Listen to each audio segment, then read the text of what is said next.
नमस्कार, आपका स्वागत है। हमारे YouTube चैनल में तो आज हम पृथ्वीराज चौहान के बारे में बात करने वाले हैं। पृथ्वीराज चौहान भारतीय इतिहास के सबसे प्रसिद्ध और वीर योद्धाओं में से एक थे। वे चौहान वंश के एक महान राजा थे, जिन्होंने अपने शौर्य, पराक्रम और न्यायप्रिय शासन से हिंदुस्तान में अपनी एक अलग पहचान बनाई। उनकी वीरता और मोहम्मद गौरी के साथ हुए युद्धों की कहानियां आज भी भारतीय इतिहास में सुनाई जाती हैं।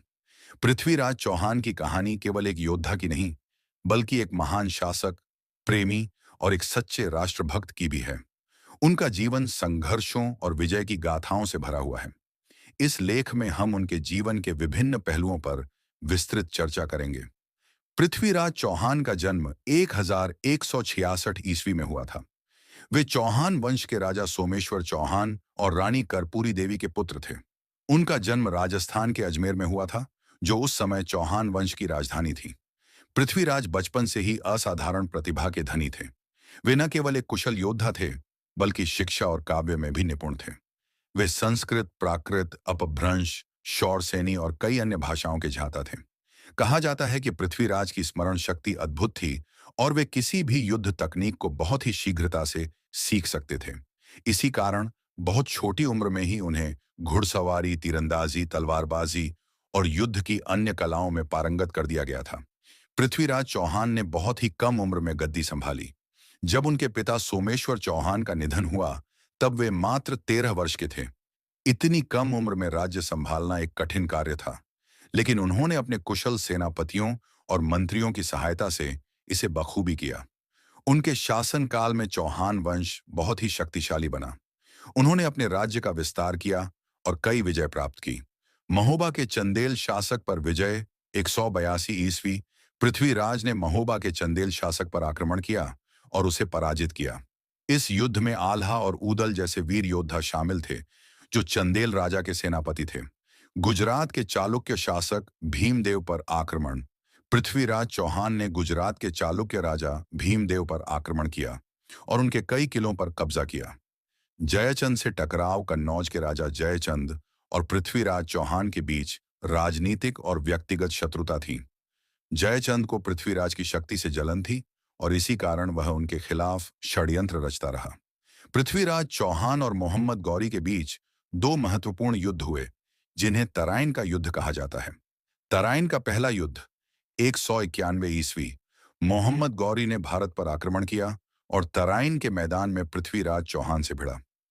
पृथ्वीराज ने अपनी सेना के साथ इस युद्ध में गौरी को करारी शिकस्त दी। युद्ध में मोहम्मद गौरी गंभीर रूप से घायल हुआ और उसे बंदी बना लिया गया, लेकिन पृथ्वीराज ने अपने आदर्शों के अनुसार उसे क्षमा कर दिया और वापस गजनी भेज दिया। तराइन का दूसरा युद्ध 1192 ईस्वी। एक साल बाद मोहम्मद गौरी ने दोबारा आक्रमण किया। इस बार गौरी ने रणनीति बदली और पृथ्वीराज की सेना को धोखे से परास्त कर दिया। युद्ध में पृथ्वीराज हार गए और उन्हें बंदी बना लिया गया। मोहम्मद गौरी ने उन्हें गजनी ले जाकर अपमानित किया और अंधा करवा दिया। पृथ्वीराज चौहान और कन्नौज के राजा जयचंद की पुत्री संयोगिता की प्रेम कहानी भारतीय इतिहास की सबसे प्रसिद्ध प्रेम गाथाओं में से एक है। संयोगिता पृथ्वीराज चौहान से प्रेम करती थीं और उन्होंने अपने स्वयंवर में पृथ्वीराज के चित्र को माला पहनाई। जयचंद इस प्रेम विवाह के खिलाफ था, लेकिन पृथ्वीराज ने संयोगिता को स्वयंवर से उठाकर दिल्ली ले गए और उनसे विवाह किया। इस घटना से जयचंद क्रोधित हुआ और उसने पृथ्वीराज से बदला लेने के लिए मोहम्मद गौरी से हाथ मिला लिया। जब मोहम्मद गौरी ने पृथ्वीराज को बंदी बनाया, तब उन्होंने उनकी आंखें निकाल दी और उन्हें अंधा कर दिया। लेकिन कहा जाता है कि उनके दरबारी कवि चंद बरदाई ने उनकी सहायता की। उन्होंने पृथ्वीराज को तरकीब सिखाई, जिससे वे अपनी सुनने की क्षमता से तीर चला सकते थे। जब मोहम्मद गौरी ने पृथ्वीराज का अपमान करने के लिए उन्हें तीरंदाजी करने के लिए कहा, तो उन्होंने आवाज पहचान कर गौरी पर तीर चला दिया। इस प्रकार उन्होंने मोहम्मद गौरी को मार दिया और अपने शौर्य का परिचय दिया। बाद में चंद बरदाई ने भी स्वयं पृथ्वीराज के साथ अपने प्राण त्याग दिए। पृथ्वीराज चौहान केवल एक योद्धा ही नहीं, बल्कि एक संरक्षक भी थे। उनके दरबार में कई विद्वान और कवि थे। उनके सबसे प्रसिद्ध दरबारी कवि चंद बरदाई थे, जिन्होंने पृथ्वीराज रासो की रचना की। पृथ्वीराज रासो पृथ्वीराज चौहान के जीवन, युद्ध और प्रेम कथा पर आधारित एक महाकाव्य है। ये हिंदी साहित्य का एक प्रमुख ग्रंथ माना जाता है। पृथ्वीराज चौहान भारतीय इतिहास में हमेशा एक वीर योद्धा और महान राजा के रूप में याद किए जाएंगे। उनकी वीरता, प्रेम और बलिदान की गाथा आज भी लोगों के दिलों में बसती है। भारत के अंतिम हिंदू सम्राटों में से एक पृथ्वीराज चौहान भारत के अंतिम स्वतंत्र हिंदू सम्राटों में से एक थे। उनके बाद भारत में मुस्लिम शासन की शुरुआत हुई। चौहान वंश की प्रतिष्ठा पृथ्वीराज के शासनकाल में चौहान वंश भारत की सबसे शक्तिशाली राजवंशों में से एक था।